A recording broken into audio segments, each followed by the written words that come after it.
Roman Reigns.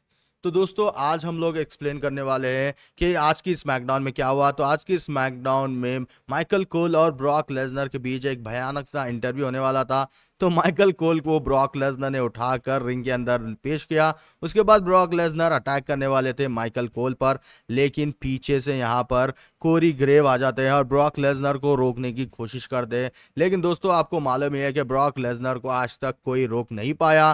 तो कोरी grave को यहाँ पर ब्रॉक लेसनर उठाकर एक डेवास्टेटिंग F5 मार देते हैं। फिर उसके बाद नीचे जाकर यहाँ पर ब्रॉक लेसनर अपना खतरनाक सा डिस्ट्रक्शन दिखाते जा रहे थे कि यहाँ पर नीचे से प्राइम के बॉटल्स उठाकर फेंक देते हैं ब्रॉक लेसनर। फिर उसी के बाद यहाँ पर रिंग के अंदर आकर कोरी ग्रेव को एक और डेवास्टेटिंग F5 मार देते हैं और माइकल कोल वहां से डर कर भाग जाते हैं।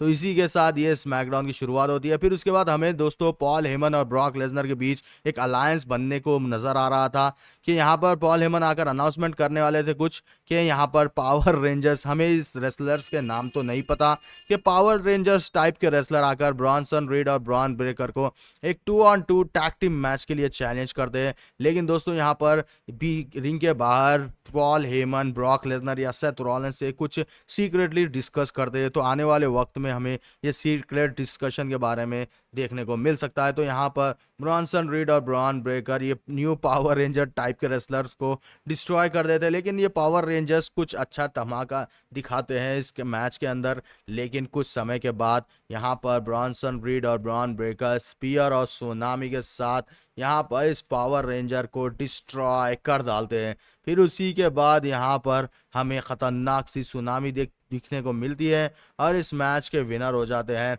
ब्रॉन ब्रेकर, ब्रॉनसन रीड और पॉल हेमन। तो आने वाले वक्त में हमें पॉल हेमन का वो राज जानने को मिल सकता है। फिर यहाँ पर सैमी ज़ेन एक और बार ओपन चैलेंज लगा लेते हैं। तो कार्मेलो हैयस और सैमी ज़ेन के बीच एक 1-on-1 डेवास्टेटिंग मैच शुरू होता है। इस मैच में कार्मेलो हैयस पर सैमी ज़ेन डोमिनेट दिखाते हैं, लेकिन कार्मेलो और हैयस अपने एथलेटिक मूव से जाने जाते हैं।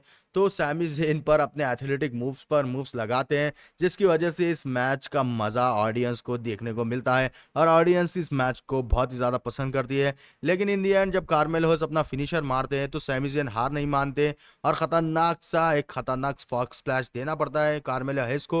लेकिन फिर भी सैमी ज़ेन इतने फिनिशर के बाद भी हार नहीं मानते, तो अपना blue thunder power bomb Sammy Zayn Carmelo Hayes पर लगाते हैं और खतरनाक सी हुलुलु किक से इस मैच को जीत जाते हैं। तो सैमी ज़ेन का ये ओपन चैलेंज बहुत ही मज़ेदार होता है। नेक्स्ट होता है दोस्तों ड्रू मैकिंटायर और कोडी रोड्स के बीच एक कॉन्ट्रैक्ट साइन इन। तो यहाँ पर कोडी रोड्स अपने चैंपियनशिप टाइटल के साथ रिटर्न होते हैं और यहाँ पर ड्रू मैकिंटायर के सामने आ जाते हैं अपने चैंपियनशिप टाइटल को लेकर।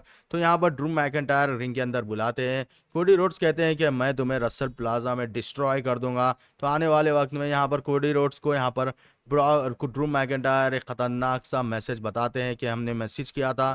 तो उसी के बाद यहाँ पर ड्रू मैकिंटायर और कोडी रोड्स के बीच एक खतरनाक सा ब्रॉल हो जाता है। तो कुछ समय के बाद यहाँ पर ब्रॉल को स्टार्ट हो जाता है। ड्रू मैकिंटायर यहाँ पर टेबल तोड़ देते हैं। फिर कुछ समय के बाद ड्रू मैकिंटायर और कोडी रोड्स के बीच भयानक सा ब्रॉल रिंग के बाहर हो जाता है और डिस्ट्रॉय हो जाते हैं कोडी रोड्स। तो कुछ समय के बाद यहाँ पर कोडी रोड्स एक खतरनाक सी हाई फ्लाई डाइव लगा देते हैं ड्रू मैकिंटायर पर, लेकिन यहाँ पर हाई फ्लाई डाइव भी काम नहीं करती। तो ड्रू मैकिंटायर खतरनाक सा क्लेमोर किक लगा देते हैं। तो यही थी स्मैकडाउन की update. Thanks for watching, see you letter.